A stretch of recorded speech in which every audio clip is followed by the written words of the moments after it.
टेकडावर बसून निरपेक्ष वृत्तीचा निसंकोच असा परमार्थ करून भागवत धर्माच्या कलशस्थानी विराजमान होण्याचा त्यांनी अधिकार प्राप्त करून घेतला.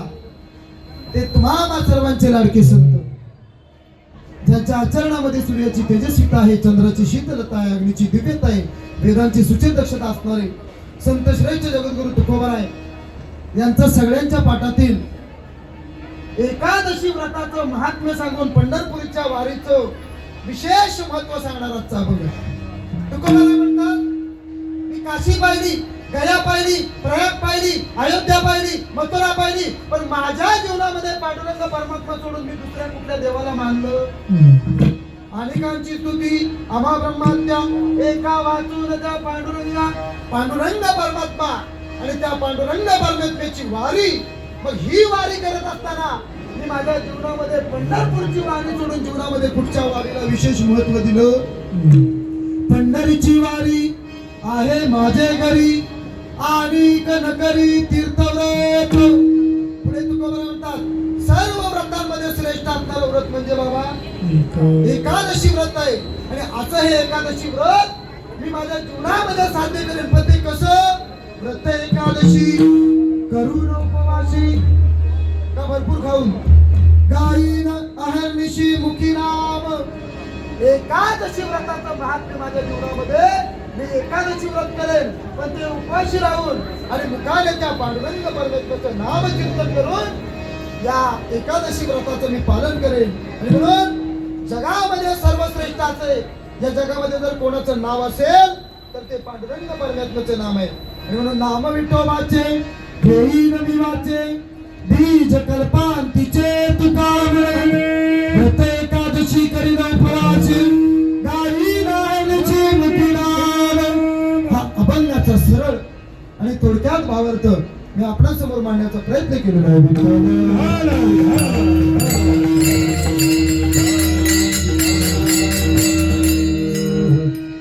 दादा भाऊ आवाज वाढवा जरा.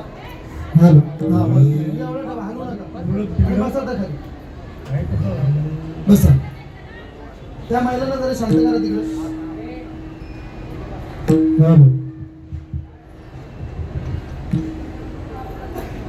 इकडे लक्ष द्या माझ्याकडे. सेवेला प्रारंभ करण्यापूर्वी थोडासा पर्याय द्यायचा तो असा की या ठिकाणी या पुण्य अशा मुंबई नगरीमध्ये बाबा या ठिकाणी हे वाड वडिलांच्या आशीर्वादानं, शूरवीरांच्या तत्वज्ञानानं, साधू संतांच्या पुण्याईनं आणि आमचे गुरुस्थानी असणारे हरिभक्त परायण राम बाबा घाडगे यांच्या मार्गदर्शनाखाली या ठिकाणी हा विठ्ठल रुक्मिणीचे मंदिर आणि या मंदिराचा रौप्य महोत्सव आणि त्या प्रत्यर्थी याची कीर्तन रूपी सेवा या ठिकाणी मला प्राप्त झाली. ते अख्ख्या महाराष्ट्रामध्ये ज्यांच्या पक्वान क्षेत्रामध्ये बुलंद आवाज ज्यांचा मांडला जातो ते रायगड भूषण मृदंग सम्राट ज्याने अनेक वर्ष मृदंगाची सेवा केली ते आमचे मित्र गुरुवारी हरिभक्त परायण भंडाराजी महाराज घाडगे यांच्या माध्यमातून इथे येण्याचा योग आला. आणि तुम्हा सर्व अधिकार श्रेष्ठ संपन्न श्रोता वर्ग आहे, माता भगिनी, तुम्हा सगळ्यांची सेवा करण्याची संधी मला प्राप्त झाली. या कीर्तन रूपी सेवेकरता स्वतः गुरुवारी हरिभक्त परायण राम बाबा घाडगे या ठिकाणी उपस्थित आहेत. बाबांच्या चरणावर शिरसाष्टांग दंडवत करतो. तुम्हा सर्वांच्या चरणावर शिरसाष्टांग दंडवत करतो आणि सेवेला सुरुवात करतो.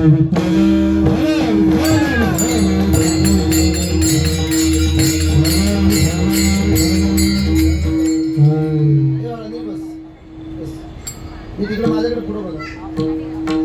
सेवेकरता निवडलेला अभंग जगद्गुरु तुकोबारायांचा आहे. या अभंगामध्ये जगद्गुरु तुकोबाराय पंढरपूरच्या वारीचं महत्व विशद करतात. का पंढरपूरचीच वारी करायची? पंढरपूरचीच वारी का करायची? तर पंढरपूरला गेल्यानंतर आम्हाला मोक्षाची प्राप्ती होते. बरोबर आहे की नाही? माझी भाषा कळते ना? मला मंडळ कळते ना? हा. पंढरपूरला का जायचं? तर पंढरपूरला गेल्यानंतर आम्हाला तिथे मोक्षाची प्राप्ती होते. मग तुकोबाराय मोक्षाच्या बाबतीत बोलायला गेलो तर पंढरपूरला जायची काय गरज आहे? हा मोक्ष काशीला गेल्यावर सुद्धा मिळतो ना. मोक्ष काशीला गेल्यावर मिळतो, पण कधी? काशीला मोक्ष मिळतो पण कधी? ज्ञानोबा सांगतात काशीला मोक्ष मिळतो पण काशीला मेल्याशिवाय मोक्ष उभे का दरबारचे मोक्ष देऊन उदार काशी ओळखीर परी वेचणे लागे शरीर जिये गावी जाती दरबार म्हणतात त्यार्थी काशीला मोक्ष मिळतो पण मेल्याशिवाय मोक्ष म्हणून काशीचा नियम आहे एकदा काशीला गेला की त्याची तिकडेच काशी करायची घरच्या काशीकडे परत यायचं नाही. पहिल्यांदा म्हणाला महाराज काशीला मेल्यानंतर मोक्ष आहे मग आम्ही गंगा नदीमध्ये जाऊन आंघोळ करू.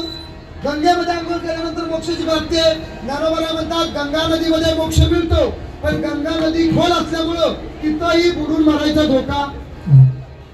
सुचित्व सुची गंगा होय पाप ताप समोर जाय परी तयार लागे पुण्य ज्ञानोबा म्हणतात गंगा नदीमध्ये मोक्ष मिळतो पण तिथं बुडून मरायचा धोका आहे. एकदा म्हणाला आम्ही हिमालयावरती जाऊ.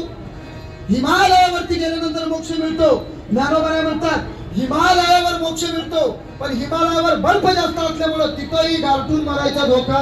ज्ञानोबांची ओळ आहे का हिमवंतु हिमदोष काय परी जीविताची हानी होय तैसे सुचित्वर होय सज्जनांचे. चार ती ज्ञानोबा सांगतात आपल्याला मोक्ष मिळतो पण आपल्या प्राणाची आहुती तिथं द्यावी लागते.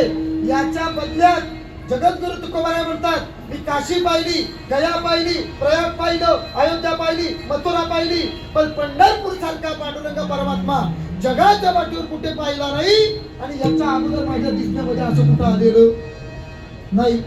बरोबर आहे ना. मग का पंढरपूरची वारी करायची तर पंढरपूर क्षेत्राचा महिमा संतांनी ऐका नीट कीर्तन ऐका. मुळात आधी महिमा कशाला म्हणतात 2 मिनिटात तुम्हाला महिमा पंढरपूरचा महिमा तुम्हाला सांगतो. का जगद्गुरु तुकोबाराय वारीचं महत्व सांगतात तर पंढरपूरचा महिमा हा गाव आहे. काय महिमा महिमा कशाला म्हणतात ज्या काळामध्ये ज्ञाना वाचून शक्ती वाचून क्रिया वाचून जो बदल होतो बदल होताना दिसत नाही पण बदल होतो. मानवी बुद्धीच्या पलीकडे दादा जिथं क्रिया होते क्रिया होताना दिसत नाही असं जिथं घडेल समजायचं त्याला महिमा असं म्हणायचं. महिमा उठायचं नाही बस त्याला महिमा असं म्हणायचं. तुम्हाला 2-3 उदाहरणं सांगतो ऐका दादा. बघा जरा इकडं हॅलो आवाज वाढवा. हा महिमा कशाला म्हणतात हलवू नका ऐका. क्रिये वाचून ज्ञाना वाचून शक्ती वाचून जो बदल घडतो बदल होताना दिसत नाही मानवी बुद्धीच्या पलीकडे जिथं क्रिया घडते असं जिथं होईल तेव्हा काय तिथं महिमा झालाय असं म्हणायचं. तुम्हाला थोडीशी ज्ञानेश्वरी काही उदाहरणं सांगतो ऐका. मला कासव माहितीये कासव ती जी कासवीन असते ती समुद्रामध्ये राहते आणि त्या कासविनीची मुलं 25 फुटावर असतात. ज्ञानोबा म्हणतात त्या कासवीच्या मुलांना जर बाबा भूक लागली तर ती कासवीची मुलं काय करतात आपल्या आईच्या डोळ्यामध्ये पाहतात. 25 फुटावरून आईनं आपल्या मुलाच्या डोळ्यामध्ये पाहिलं की त्या मुलांची भूक काय होते पूर्ण होते. आता जगामध्ये ही क्रिया घडली कशी कोण सांगू शकतो का. विज्ञानवाले सांगू शकत नाही शास्त्रकार सांगू शकत नाही. क्रिया घडताना दिसली का आपल्याला नाही पण क्रिया घडली. बरं खोटं तरी आहे का हे खोटं आहे. ज्ञानोबा सांगतात मूक मिळेल पिढ्याचे पोषण तरी निरीक्षण करून देवी. ज्या अर्थी ज्ञानोबा सांगतात त्या अर्थी ज्ञानोबा म्हणजे हायकोर्ट आहे आणि हायकोर्टाचा फैसला कुणालाही तोडता येत. ज्या अर्थी ज्ञानोबा सांगतात कासवीने आपल्या मुलांच्या डोळ्यामध्ये पाहिल्याच्या नंतर त्यांची भूक नसते त्या अर्थी त्या कासविनीचा तो महिमा आहे त्या महिमेनं त्या ठिकाणी आपल्या मुलांचं पालन पोषण करते. जरा हे तुम्हाला कळलं नसेल तर लोखंडाचं सोनं होतं कशानं लोखंडाला परिचाचा स्पर्श केला की लोखंडाचं सोनं होतं. ही क्रिया घडली कशी कोण सांगू शकतो. या क्रियेचं तादात्म्य कोणही सांगू शकत नाही. ज्या काळामध्ये क्रिये वाचून ज्ञाना वाचून शक्ती वाचून जो बदल होतो बदल होताना दिसत नाही पण क्रिया जिथं घडते मानवी बुद्धीच्या पलीकडे जिथं कार्य होतं असं जिथं घडेल तिथं महिमा होतो. आणि म्हणून आजच्या अभंगामध्ये जगद्गुरु तुकोबाराय आपल्याला पंढरपूरचा महिमा सांगतात. काय पंढरपूरचा महिमा आहे ऐका. आता कलियुगामध्ये बाबा जर एखादा यज्ञ करायचा आपल्याला झाला या कलियुगामध्ये धर्मानं यज्ञ करायचा झाला तर खर्च किती येतो माहितीये या कलियुगामध्ये जवळजवळ 1 करोड रुपये हत्तीच्या सोंडेसारख्या तुपाच्या धारा त्या यज्ञामध्ये टाकाव्या लागतात. पण महाराज संत श्रेष्ठ नामदेवला आपल्याला सांगतात, तुम्हाला कलियुगामध्ये कोटी यज्ञाचं फळ जर प्राप्त करायचं असेल तर मी सांगतो ते करा. तुम्हाला काय यज्ञ याग क्रिया धर्म करायची गरज नाही. मग काय करायचं? पंढरपूरला 1 शीत अन्नाचं तुम्ही दान केलं तर महाराज की कोटी यज्ञाचं फळ तुम्हाला ऑटोमॅटिक प्राप्त होतं की नाही? ज्ञानोबा सांगतात, तेथे 1 शीत दिले अन्न होय कोटी कुळाचे उदरण, कोटी याग केले पूर्ण हे महिमान तीर्थाचे. याला तीर्थाचा महिमा म्हणतात.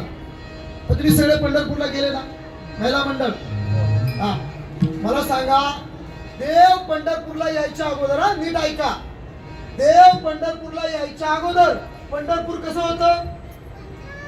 हा मी एक मोठ्या तत्ववेत्याचं चिंतन ऐकलंय पंढरराज महाराज. देव पंढरपूरला यायच्या अगोदर पंढरपूर एवढं घाणेरडं नगर जगाच्या पाठीवर दुसरं कुठलंच नव्हतं. ते डुकरं तेवढीच, मांजरं तेवढीच, कुत्री तेवढीच, आणि तिथे माणसं सुद्धा. हा संतानी आवडे पंढरी भीमा पांडुरंग चंद्रभागा लिंग कुंडलिंग. संतांना मुख्य आवड काय होती? देव. पण पंढरपूर हे संतांना आवडत नव्हती. पण जगाचा मालक पंढरपुरामध्ये आला, आवडत असणारी पंढरी संतांना आवडून घ्यावी लागली की नाही? म्हणून आवड म्हटली की नावड आली. आणि आवडी करता आवड तिला गौण आवड म्हणतात. आवड नावड आणि आवडी करता आवड तिला गौण आवड म्हणतात. कसं काय? 2 मिनिटात तुम्हाला व्यवहार सांगतो, ऐका. आईचं 5 वर्षाचं बाळ आहे, ते बाहेर खेळायला गेलं की ते बाहेर कुत्र्याचं पिल्लू बरोबर खेळत असतं. ते येताना कुत्र्याचं पिल्लू घरी घेऊन येत. आता घरी आल्यानंतर आईला ते कुत्र्याचं पिल्लू आवडतं का? आवडतं नाही. ती म्हणले, हे कारट्या, हे पिल्लू टाकून दे. ती मूल काय करतं? अंग टाकून देतो. आता पिल्लाला टाकून दे म्हटल्यानंतर मूल अंग टाकून देतो. मग आई काय करते? त्या मुलाच्या आवडी करता तिला आवडत नसणाऱ्या कुत्र्याच्या पिल्लाला आवडून घ्यावं लागतं की नाही? आईची मुख्य आवड काय आहे? आईची मुख्य आवड मूल आहे. पण त्या आईच्या मुख्य आवडीला बाधा येऊ नये म्हणून मुलाची आवड तिला जोपासावी लागते. आणि म्हणून याला आवड म्हणायचो. आणि आवडी करता आवड तिला गौण आवड म्हणायचो. मग मुळातच संतांना पंढरी आवडत नव्हती. पण पांडुरंग परमात्मा पंढरपुरामध्ये आला आणि आवडत असणारी पंढरी माझ्या संतांना आवडून घ्यावी लागली. काय पंढरीचं महिमा नाही? ऐका पंढरीचे महिमा, ऐका पंढरीचे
ऐसी पंढरी मनी जाती त्यासी ती रोकी गती ते धार्मिक तीर्थान जाती ते वंदिती तयासी. बरं, पंढरपूरला आपण जातो. भारत देशामध्ये गंगा किती आहेत? टोटल 350 गंगा आहेत. त्यापैकी 349 गंगा तुमच्या आमच्यासारख्या अपवित्र माणसाने आंघोळ केल्यामुळे त्या अपवित्र होतात आणि त्या शुद्ध होण्याकरता येतात. कुठे येतात? पंढरपूरला येतात की नाही? अरे कोणतरी सांगत नाही. कोण सांगतो? पंढरपूरचा पहिला वारकरी रंभाधिकनाचं ती उभ्या जोडवण्यात त्रिशूळ डमरू घेऊन आला गिरजेचा घाट वाळवंटापासून महाद्वारापर्यंत सुरवराची दाटी उभ्या जोडवण्यात भगवान शंकर हे पंढरपूरचे पहिले वारकरी आहे. आणि भगवान शंकर स्वतः सांगतात काय ऐसा शंकर सांगे ऋषी जवळी सर्व कीर्ते मध्यान काळी येती पुंडिका जवळी करती अंघोळ वंदिती चरण. काकडामध्ये बरोबर आहे ना? काकड्याच्या अभंगामध्ये सांगितलं भगवान शंकर सांगतात 349 गंगा या शुद्ध होण्याकरता येतात कुठं पंढरपुरामध्ये येतात. आणि म्हणून जगद्गुरु तुकोबराय म्हणतात पांडुरंग परमेश्वरासारखं दैवत जगाच्या पाठीवर मी कुठेही पाहिलं नाही. काशी यात्रा 5 द्वारकेच्या 3 पंढरीशी जाणं काय तुकोबरायचं परमार्थ आहे महाराज. तुकोबराय म्हणतात काशीच्या 5 द्वारकेच्या 3 5 आणि 3 8 यात्रांचं पुण्य पंढरपूरच्या एका वारीमध्ये. आणि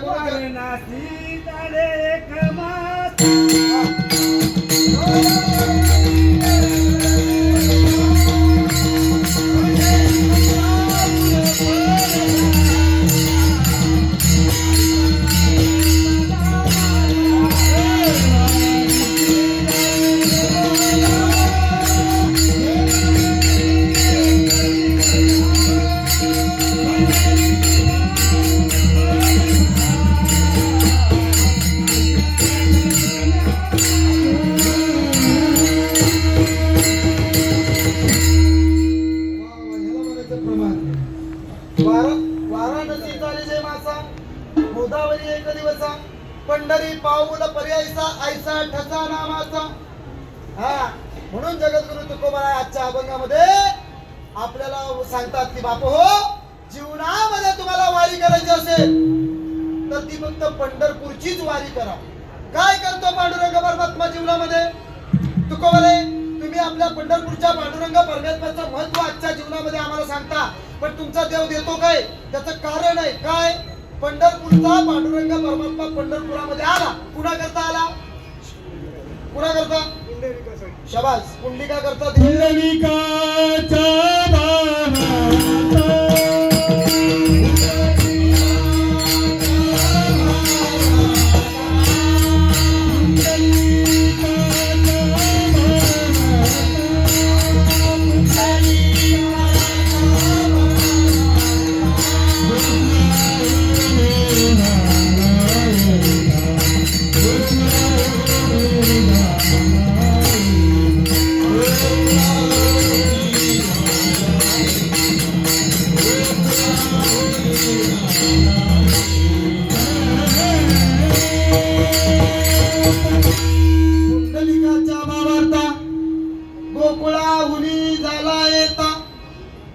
सांगतात देव पंढरपूरला आले कुणा करता आले तिकडे बघा माझ्याकडे देव पंढरपूरला पुंडलिका करता आले. मग मला सांगा एका पुंडलिकाच्या भावार्था करता पांडुरंग परमात्मा पंढरपूरला आले त्या अख्ख्या जगाचं कल्याण करण्याकरता आले का हो काय होतं मला एका पुंडलिका करता आले. तुकोबराय म्हणतात एकाच्या कैवाळे उगवी आणि काचे कोले. तुकोबराय म्हणतात निमित्त पुंडलिकाचं होतं पण कल्याण अख्ख्या जगाचंच देवाला करायचं होतं. काय का कुठे थोडीशी तुम्हाला ज्ञानेश्वरी सांगतो ऐका. हा उद्या 2-3 वाजू दे सगळं चांगले ऐकताय. हा पहिला मंडळ सांगा तुम्हाला सांगतो ऐका. एका करता आला आपण जगाचं कल्याण. मला सांगा गाय दूध देते वासराला देते का मालकाला देते इकडे महिला मंडळ काय वाटतं तुम्हाला वासराला. हा भंडारज महाराज गाय दूध देते वासराचं निमित्त आहे खरी माझ्या मालकाचीच आहे. गायीनं जर वासराला दूध दिलं असते तर दूध द्यायला फॉर्मला आले असते ना इकडं. ही सगळी लबाडी आहे. ज्ञानोबा म्हणतात वसाचे निवरचे तुमते करा निघालो देशे. गाय दूध देते निमित्त वासराचे कल्याण खरं मालकाचं आहे. तसं तुकोबराय म्हणतात देव आला पंढरपूरला एका पुंडलिका करता पण अख्ख्या जगाचं कल्याण करण्याकरताच तो पंढरपूरला आलेला. हे तुम्हाला कळलं नसेल तर भगीरथानं गंगा आणली कुणा करता आपल्या पूर्वजांकरता भगीरथानं गंगा पृथ्वीवर आणली. मग असं आहे का त्या गंगेचं महत्व फक्त भगीरथालाच आहे नाही ना, त्या भगीरथाने आणलेल्या गंगेमध्ये तुम्ही आम्ही सुद्धा जाऊन आंघोळ करतो का नाही? हा, याला म्हणायचो एका करता आला पण अख्ख्या जगाचं कल्याण. आता सध्या एक कलियुग आहे. कलियुगामध्ये असं सांगून लोकांना पटत बाप दाखवलाय तर श्राद्ध घाल. तू खबर आहे हे कलियुग आहे. कलियुगामध्ये आता 4,62,000 वर्षाची आयुष्य मर्यादा कलियुगाला सांगितली. 5,000 वर्ष झालेली आहेत. 5,000 वर्षामध्ये जे नको बघायला ते आपण डोळ्यानं बघितलं का नाही? काय काय बघितलं कलियुगामध्ये?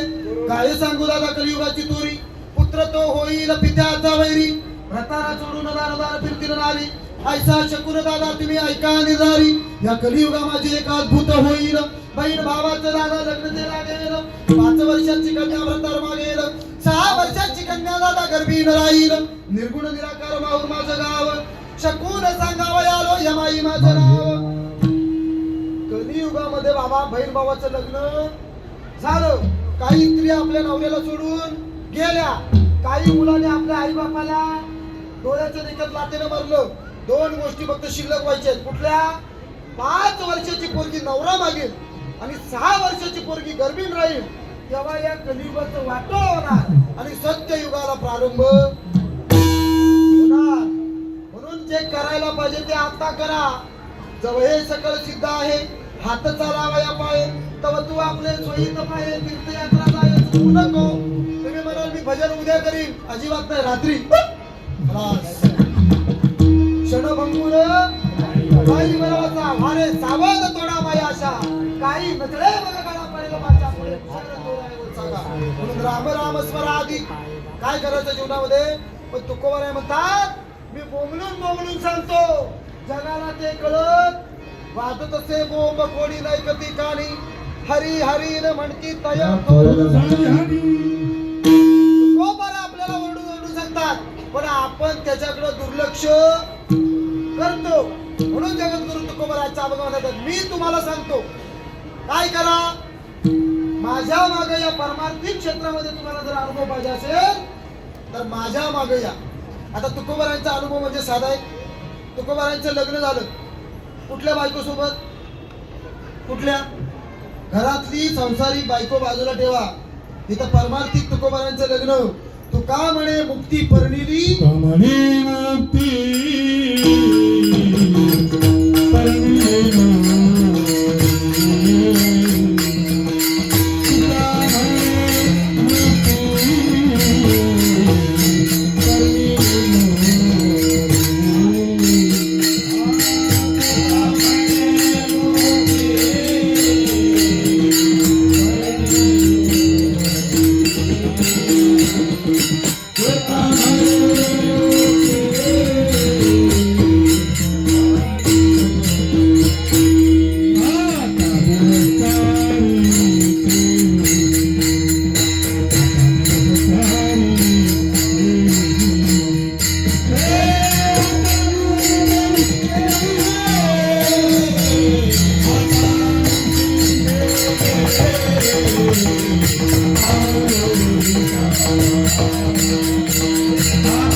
मुक्ती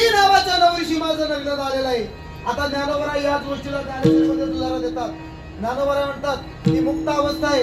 हिचं वय वर्ष आहे 16. हिला सुद्धा लग्न करायचंय पण हिला कुठला तरी क्वालिटीचा नवरा चालत नाही. हिला 2 क्वालिटीचा नवरा लागतो.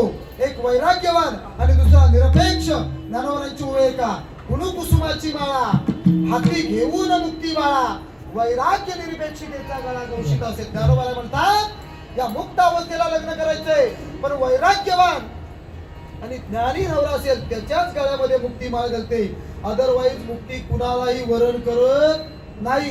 आणि म्हणून जगद्गुरु तुकोबा म्हणतात तुम्हाला परमार्थिक क्षेत्रामध्ये जर ज्ञान पाहिजे असेल तर यालं तरी याले लागे अवघे माझ्या मागे मागे. पण तुकोबर आहे आम्ही तुमच्या माग माग आलो. तुम्ही परमार्थिक महाधनाचं आम्हाला धन देणार. किती देणार? तुकोबर म्हणतात आज देतो पोट बरे पुरे बरोबर आहे. याला म्हणायचा परमार्थातला अनुभव. परमार्थाची आणि प्रपंचाची तुलना जर केली तर इकडे परमार्थाला ठेवा, इकडे प्रपंचाला ठेवा. प्रपंच म्हणजे संसार सुरुवातीला गोड आहे पण शेवट कडू आहे, आणि इकडं परमार्थ ठेवा, परमार्थ सुरुवातीला कडू आहे पण परमार्थाचा शेवट. आणि म्हणून जगद्गुरु तुकोबाराय म्हणतात, मुक्ती नावाच्या नवरीशी माझं लग्न झालं, खऱ्या अर्थानं माझ्या जीवनामधला शेवटचा दिवस. खऱ्या अर्थाने तुकोबाराय म्हणतात, माझ्या जीवनामधला शेवटचा दिवस गोड झाला. आणि म्हणून मी तुम्हाला सांगतोय माझं अनुकरण करा, पण मला शास्त्र आहे, कुठलीही गोष्ट कुणीही विचारल्याशिवाय कुणाला सांगू नाही. शास्त्र आहे बाबा, बरोबर आहे की नाही? तुम्ही याला एखाद्याने विचारलं नाही आणि तुम्ही त्याला काय सांगायला गेलं तर त्याचा तोटा आपल्याला सहन करावा. 2 मिनिटात शास्त्र कसं वापरायचं तुम्हाला सांगतो. शास्त्र चुकीच्या जागेवर वापरलं त्याचा परिणाम आपल्याला भोगावा लागतो. ऐका, 4 पंडित होते, वेदांचा अभ्यास करून ते आपल्या घरी परत आले. वाटेमध्ये लागली नदी. आता नदीमध्ये चौघे पोहायला उतरले. त्याच्यात तिघांना बाबा होती पोहणी, एकाला नव्हती पोहणी. झाला असं, तो एक त्यांचा मित्र होता तो बुडायला लागला. आता हे म्हणजे आपण त्याला वाचवलं पाहिजे, पण म्हणजे आपण पंडित आहे, आपण ज्ञानी आहे, आपण शास्त्राचा अभ्यास केलेला आहे, आपण वेदांचा अभ्यास केलेला आहे, याला असं नाही वाचवायचं, आपण शास्त्राने याला वाचवायचं. मग ते बाहेर गेले, त्यांनी शास्त्र उघडलं, त्यांना एक सूत्र सापडलं, सर्वनाशम समुत्पन्ने अर्ध्यम त्यजति सपंडिता. याचा अर्थ असा आहे, एखादी गोष्ट पूर्णपणे जर नाश पावत असेल तर किमान त्यातली अर्धी तरी उपयोगात आणली पाहिजे. मग तो मनुष्य एवढा बुडाला होता. हे तिघे बाहेर गेले, एक मोठी तलवार घेतली, म्हणजे खालचा बुडाला तो बुडू दे, वरचं मुंडकं कापलं आणि काटावर घेऊन आले. बरोबर केलं का चूक केलं? जागे जागे. शास्त्र बरोबर सांगतंय, पण ते शास्त्र इथं लागू पडत नाही. ते कुठं लागू पडतं? एखाद्या माणसाच्या पायाच्या अंगठ्याला समजा रोग झाला, डॉक्टर म्हणाले यावर्षी तुम्हाला अंगठा काढावा लागेल. ते बाबाला हुशार होते, ते म्हणले मी काढणार नाही. डॉक्टर म्हणले या वर्षी तुम्ही पायाचा अंगठा काढलात नाही तर पुढच्या वर्षी तुम्हाला घराच्या बाहेर काढावं लागेल. म्हणतात सगळं काढण्यापेक्षा अंगठा काढलेला बरा. शास्त्र कुठं वापरायचं हे कळलं पाहिजे. चला, ते तिघे उरले होते ना, ते एका मंदिरामध्ये गेले आणि एक बाई आली, त्यांना आपल्या घरामध्ये जेवायला घेऊन गेली आणि जेवणामध्ये केले होते वडे. वडे घालतात ना, तर बरीचशी मंडळी कोल्हापूरची म्हणजे कोकणाची आहे. त्या वड्याला मध्ये काय असतं? छिद्र असतं, छिद्र. आता ते तिघे जेवायला बसले, पण ते पंडित होते आणि पंडित झाला की माणसाला गर्व, नवल अहंकाराची गोटी विशेष सज्ञानाची झोपी गोटी. ज्ञानोबा सांगतात अहंकार कुणाला तरी येत, ज्ञानी माणसालाच अहंकार जास्त आहे. महाराज जाऊ दे, आपला तो विषय नाही. त्या तिघांना अहंकार झाला होता ज्ञानाचा. म्हणजे थांबा थांबा थांबा, काय जिथं छिद्र दिसतंय तिथं अनर्थ आहे. छिद्रेषु बहुला अनर्था भवन्ति. आता छिद्र आहे तिथं अनर्थ आहे. हे शास्त्र जेवणाच्या तिथं लागू पडते का? छिद्र असलेली भाकरी खाल्ली काय, शिवलेली भाकरी खाल्ली काय, पोट भरल्याशिवाय राहणार नाही. मग ज्ञानोबा सांगतात, काय सांगतात? ज्ञानोबा म्हणतात छिद्र असल्यावर दुष्परिणाम होतो, पण कधी समजा एखाद्या नदीला पूर आलेला आहे आणि आपल्याला नदीच्या पलीकडे जायचंय, तर ज्ञानोबा म्हणतात एक मोठी नाव घ्यायची, तिला 10-15 छिद्र असलेली नाव घ्यायची आणि तिच्यात बसायचं आणि पुरामध्ये उडी घ्यायची, म्हणजे आपण लगेच नदीच्या पलीकडे जाऊ ना. अहो नदीच्या पलीकडे नाही जाणार, वर जाऊ. ज्ञानोबा म्हणतात छिद्र आहे तिथं अनर्थ आहे, पण हे शास्त्र जेवणाच्या ठिकाणी लागू पडत नाही. तसं तुकोबाराय, आम्ही तुम्हाला विचारलं का पंढरीचा महिमा आम्हाला सांगा, मग तरी तुम्ही स्वतःहून आम्हाला पंढरीचा महिमा का सांगता? तर तुका म्हणे कैसे आंदोलन हे जन आणि गेले विसरून. भागवतामध्ये प्रसंग आला, देव उद्धवाला म्हणतोय देवा तू अख्ख्या जगाचं कल्याण कर. देव म्हणाले मी असं कल्याण करायला रिकामा, जो मज होई आनंद शरण त्याचे चुकवी मी. मला शरण येत नाही तोपर्यंत त्याचं जन्म मरण मी चुकवत नाही. मग उद्धवानं देवाला कसं घेतलंय बघा. उद्धव म्हणतोय देवा आंधळा मनुष्य वाट चाललेला आहे आणि समोर खड्डा आहे. आंधळ्या माणसानं खड्ड्यात पडावं आणि तिथं असणाऱ्या डोळस माणसाने त्याची मजा बघावी का? देव म्हणते चूक आहे. आंधळा जर खड्ड्यात पडत असेल तर डोळस माणसाने त्याच्या हाताला धरून त्याच्या खड्ड्यातून त्याला बाजूला काढलं पाहिजे. मग उद्धव देवाला म्हणतात देवा हे जग सुद्धा असंच आहे, जन्म मरणाच्या अंधाच्या कुपामध्ये हे जग पडलेलं आहे आणि हे जग वाटोळं होण्याच्या अगोदर संतांनी वाट बघायची नाही. शास्त्र आहे, काही गोष्टी विचारल्याशिवाय सांगू नये, पण काही गोष्टी न विचारता सुद्धा सांगितल्या पाहिजे. कधी उडते हे जल न देखावे डोळा येतो कळवला. आणि तुकावर म्हणतात मुळात आमचा जन्मच त्याच्याकरता झालेला आहे. आम्ही देवाचा निरोप घेऊन पृथ्वीवर आलेलो आहे आणि म्हणून माझं कर्तव्य आहे जीवनामध्ये तुम्हाला पंढरपूर क्षेत्राचा महिमा या जीवनामध्ये सांगितला पाहिजे. आणि म्हणून जगद्गुरु तुकोबाराय म्हणतात जीवनामध्ये तुम्हाला जर वारीच करायची असेल तर मी फक्त वारी केली पांडुरंग परमेश्वराची. आणि मी तुम्हाला सांगतोय हा माझा अनुभव आहे. तुम्हालाही जीवनामध्ये वारी करायची असेल तर फक्त वारी करा. कुठली वारी करा? आपण पंढरीची वारी आहे माझा घरी. पंढरीची वारी आहे माझा घरी. पंढरीची वारी आहे माझा घरी. पंढरीची वारी आहे माझा घरी. पंढरीची वारी आहे माझा घरी. पंढरीची वारी आहे माझा घरी. पंढरीची वारी आहे माझा घरी. पंढरीची वारी आहे माझा घरी.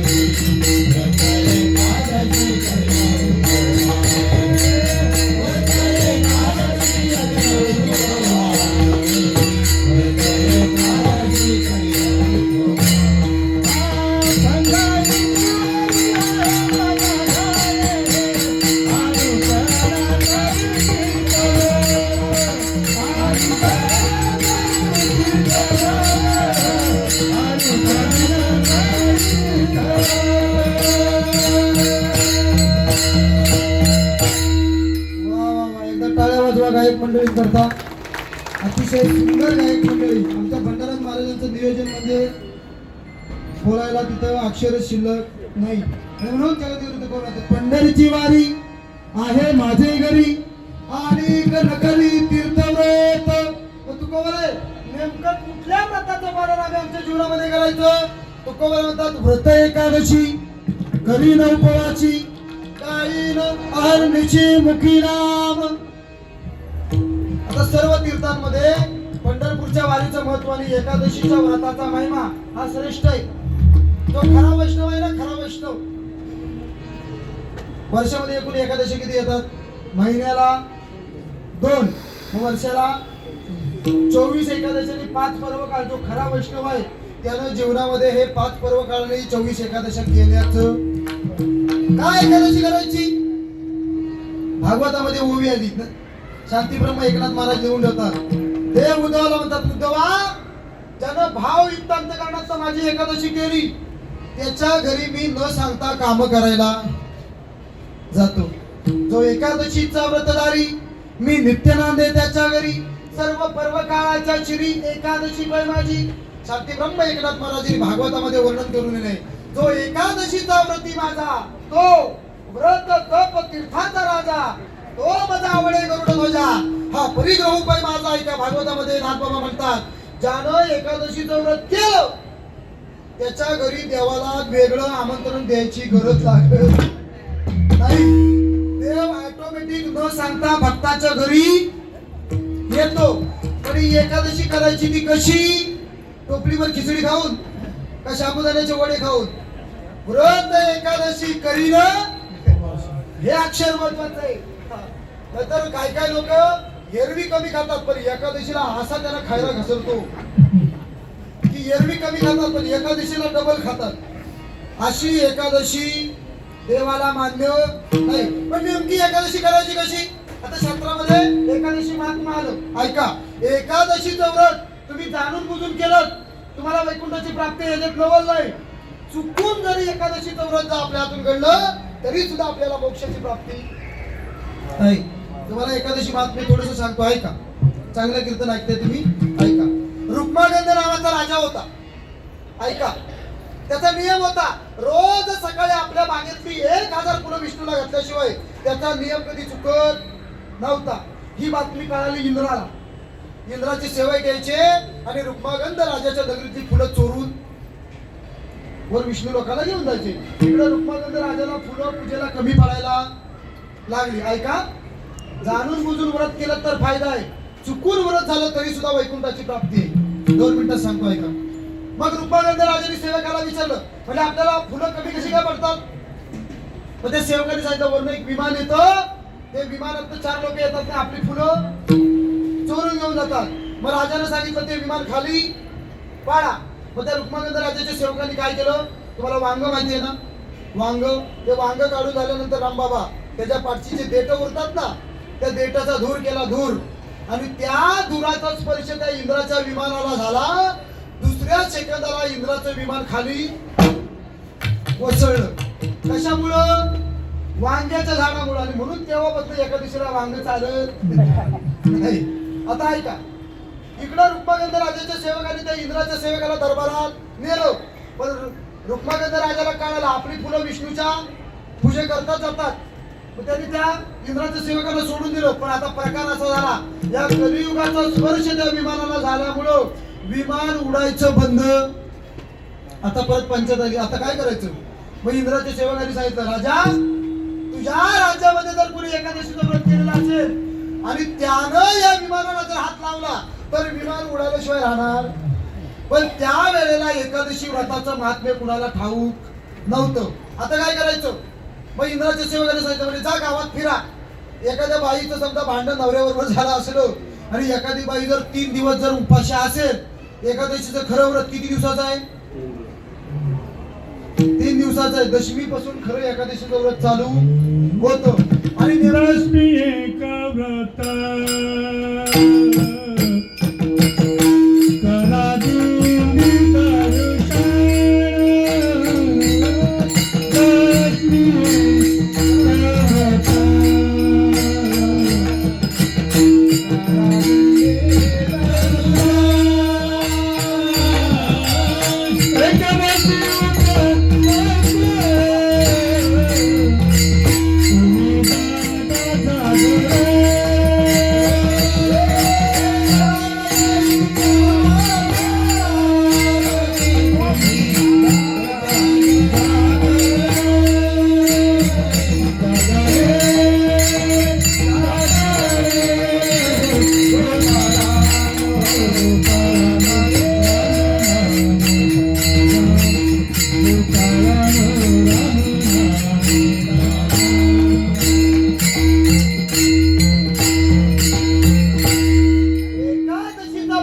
दशमी दशमीच्या दिवसापासून. आणि नुकतंच त्या गावामध्ये एका बाईचं आणि नवऱ्याचं झालं होतं भांडण. भंडारच महाराज ती म्हणली मला 1 लाखाची पैठणी आणा. तो म्हणला तू मेली तरी तुला मी पैठणी आणणार नाही. तिचं नशीब बाबा उघडणार होतं. 3 दिवस उपाशी होती. रुक्मागंध राजाच्या सेवकाला कळालं. म्हणलं जा बाबा, अमुक अमुक गावामध्ये एक बाई उपवाशी आहे. आता ती बाई कधीच हरिपाठाला गेलेली नव्हती. तिने कधीही बुवाना दान धर्म केलेलं. सप्ताह बसला की घराचा दरवाजा लावून घ्यायची, एवढी डेंजर होती. पण चुकून एकादशीचं व्रत झालं होतं. रुक्मागंध राजाच्या सेवकाने तिला पालखीमध्ये बसवून आणलं आणि म्हणलं बाई आता या विमानाला स्पर्श कर. काय महाराज नवल ह्या तिच्या डोक्यामध्ये ढोपारखंडी उभा होत्या. तर कधी तिनं आंघोळ केलेली नव्हती, कुठल्या वारीला गेली नव्हती. पण एकादशी व्रताचं महात्म्य तिचं बुडून आलं आणि त्या बाईनं त्या एकादशी व्रताच्या आदर नियमानुसार त्या विमानाला स्पर्श केला. काय महाराज त्या व्रताचा महिमा. बंद पडलेलं विमान ती म्हणाली थांबा. तुम्ही एकटे कुठे चालले? तुम्हाला एकट्याला जाण्याचा अधिकार नाही. ह्या सगळ्याला कारणीभूत मी आहे. कधीही वारी न करणारी, कधीही जप न करणारी, कधीही तप न करणारी, फक्त चुकून एकादशीचं व्रत झालं, एकादशीच्या व्रताच्या महिम्याने तिला सुद्धा वैकुंठाची प्राप्ती. पण चुकून जर तिला झाली तर आपल्याला होणार नाही का? 15 दिवस एक एकादशी, कारे न करशी व्रत सार, काय तुझा जीव जातोय एका विषय आणि फराळाचा विषय तुम्ही देशी. काय संतांनी वर्णन करून ठेवलेलं आहे महाराज. म्हणून जीवनामध्ये तुकोबाराय म्हणतात, मी तुम्हाला सांगतो काय करा. अभंगाचं दुसरं चरण, व्रत एकादशी पहिला उपवास, व्रत एकादशी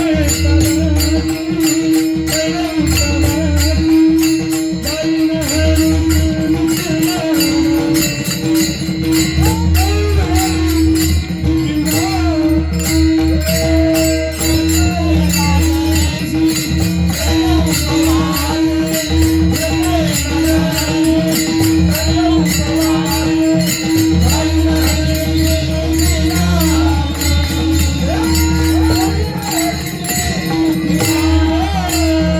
उपवास, जाईन हरून काही ना हळदविषयी मुखी नाम. देवाचं चिंतन केल्यानंतर देव काय देतो? देव सगळं देतो महाराज. मागे जातं, देव देण्याकरता आलेला देव सगळं देतो महाराज. ऐका, कौरव किती होते? कौरव किती होते? हे काय झालं आता? कौरव किती होते? बोला बोला. 100. आणि पांडव 5. बरोबर आहे ना? मग युद्धाची तुलना केली तर 100 जिंकायला पाहिजेत का 5? काय वाटतं तुम्हाला? 100 जिंकले पाहिजेत. पण जिंकले किती? का? संगत. जीवनामध्ये संगतीला महत्व आहे. आम्ही आपल्या माणसांचे हात धरले, अख्खा महाराष्ट्र फिरतो यांच्यासोबत. संगतीला महत्व आहे. मूर्ख माणसाची संगत केली, वाटोळ व्हायला जास्त वेळ लागत नाही. लागतं? बरोबर आहे ना? हा, म्हणून आता ज्ञानोबारायांचे महाराज आपल्यावर एवढे उपकार आहेत. आता मला तेवढा वेळ नाही तुम्हाला. काय ज्ञानेश्वरीमध्ये ज्ञानोबाराने एक चिंतन बाबा मांडलेलं आहे. हरिपाठामध्ये अभंग किती आहेत? 27. आणि जीवन चक्र चालण्याकरता नक्षत्र किती आहेत? 27 आहे. सृष्टी चक्र चालण्याकरता 27 नक्षत्रांची गरज आहे. तसं हे मानवी सृष्टी चक्र चालण्याकरता 27 हरिपाठाचे अभंग काय ज्ञानोबाराने एक वर्णन करून ठेवलेलं आहे. पहिलाच अभंग, आपण उभं कुठं राहायचं? कुणाच्या संगतीत राहायचं? कुठं उभं राहायचं? देवाची आहे. आता कुठलं देवाचं द्वार ते खूप खोलचा विषय आहे. पण आपण उभं कुठं राहायचं हे सुद्धा आज आपल्याला कळत. ज्या द्वारामध्ये आपण उभं राहतो त्या द्वाराचा प्रभाव आपल्यावर पडत असतो. रावणाला काय कमी होतं? रावणाला काय कमी होतं?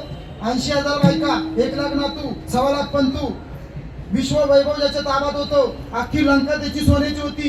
पण मूर्ख अवधसा सुचली आणि काम क्रोधाच्या दारात जाऊन उभा राहिला. आता ज्ञानोबारांनी काम आणि क्रोध या विषयावर आता केन अर्जुन देवाला विचारतोय, आता केन प्रयुक्तोयम पापम चरित पुरुषा आणि छन्ना पिवस्ती व बलदेव निर्णय केला. ज्ञानोबाराला ओव्या लिहावेशा वाटला. मग अर्जुन देवाला विचारतोय, तरी देवा हे ऐसे कैसे जे ज्ञानियांची स्मृती भ्रंशे मार्ग सांडून अनालिसे चालत देतो. काम आणि क्रोध ही नरकाची 2 द्वार आहेत. 2 द्वार. ज्ञानोबारांनी बाबा किती ओळलेले आहेत? हे ज्ञान विधीचे भुजंग, विषय दरीचे वाग, भजन मार्गीचे मार्ग मार्ग जे जेने सत्याचा भोकसा काढिला, असत्यात तृणकुट बलिला. किती ओवे सांगतो तुम्हाला. म्हणून माणसानं उभं कुठं राहायचं? रावणाकडं विश्व वैभव होतं, मूर्ख द्वारामध्ये जाऊन उभा राहिला. ऐका, रावणाची पत्नी होती कोण? मंदोदरी. 5 पतिव्रतांमध्ये मुख्य पतिव्रता होती कोण? मंदोदरी. विश्व सुंदरीचं पहिलं लक्षण जिच्याकडे होतं मंद उदरी, म्हणजे उदर जिचं मंद आहे हे विश्व सुंदरीचं पहिलं लक्षण असणारी मंदोदरी. रावणाचं पार्थिव पडलेलं आहे. मनामध्ये विचार करते, ते काय कमी होतं? माझ्यासाठी सुंदर पत्नी याला होती. बरा, मंदोदरीच्या दाशी किती होत्या? 80,000 दाशी मंदोदरीला होत्या. किती? 80,000. आणि ऐका, मेन बोम ऐका, त्या 80,000 दाशा दिसायला सीतेपेक्षा सुंदर होत्या. आणि सीता कशी आहे? मूळ रामायणामध्ये उल्लेख आला, सीता ही सावळी आहे. ती मंदोदरी मनात विचार करते, ह्याला पाहिजेच होती तर माझी एखादी दाशी मागायची, काय ह्याला अवदसा सुचली आणि मूर्ख सीतेच्या दारामध्ये काम क्रोधाच्या दारामध्ये उभा राहिला. डोळ्यात देखत मिळवलेलं अस्तित्व वाटोळं होऊन गेलं का नाही? गेलं का नाही?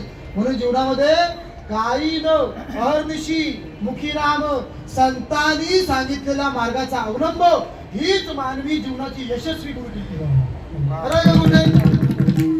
पण नाही महाराज, संतांनी सांगितलेल्या मार्गावर आम्ही चालणार नाही. संतांनी सांगितलेला मार्ग कठीण आहे, आम्ही आमच्या मार्गाने जाणार. तुम्ही स्वतःच्या मार्गाने गेलात, मनाच्या मार्गाने. ज्ञानोबा महाराज सांगतात, हरिपाठ स्थिराय भला तोची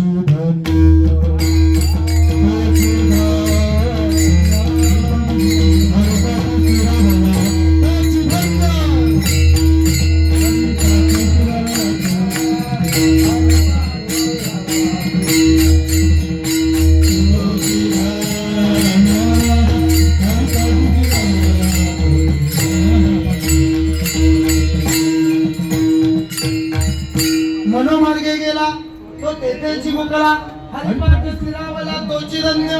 म्हणून ज्ञानोबांनी सांगितलेल्या मार्गाचा अवलंब ही मानवी जीवनाची यशस्वी गुरु किल्ले. काय ज्ञानोबांच्या आपल्यावर उपकार आहेत, एकच ओवी सांगतो, ज्ञानेश्वरी ऐका.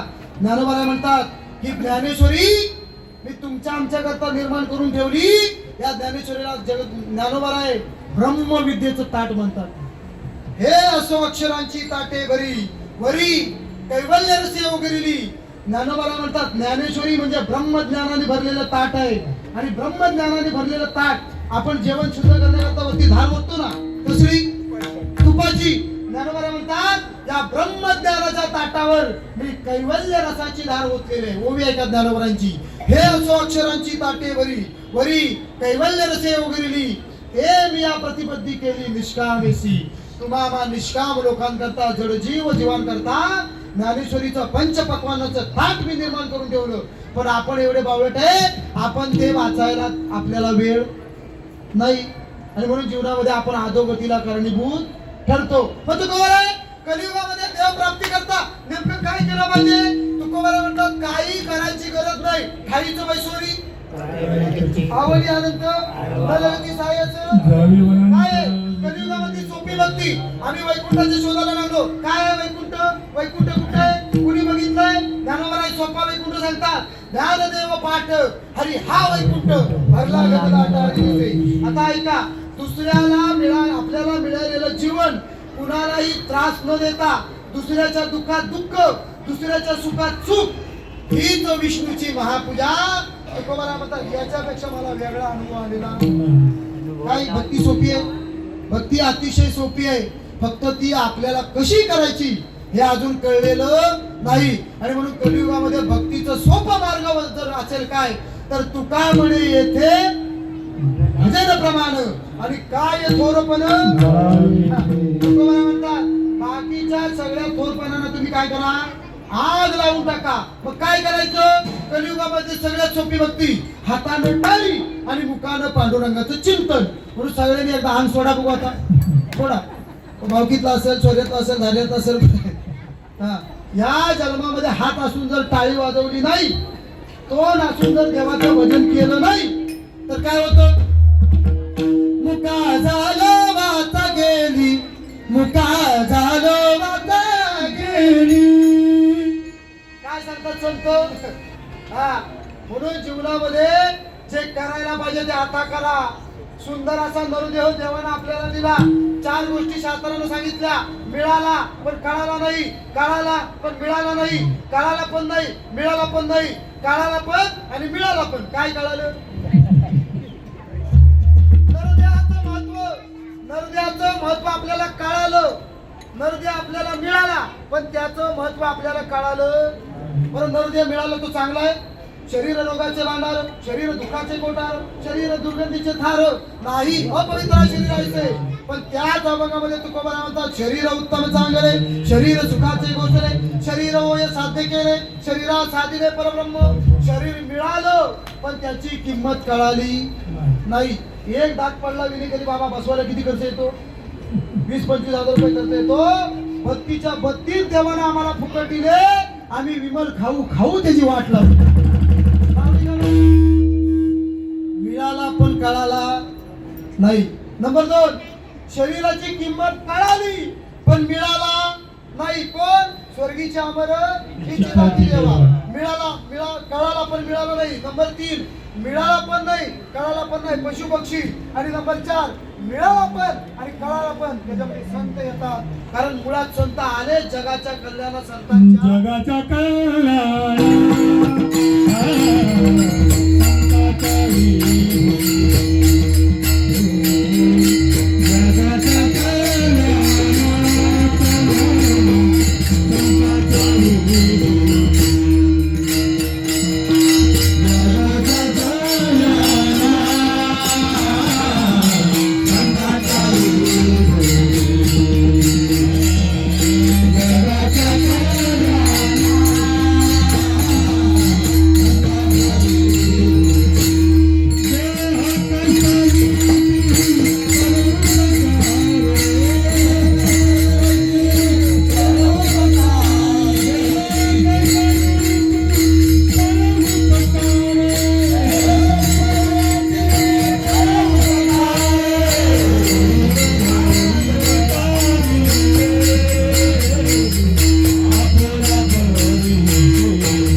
घेईन मी वाचे बीज कल्पांतीचे तुका म्हणे.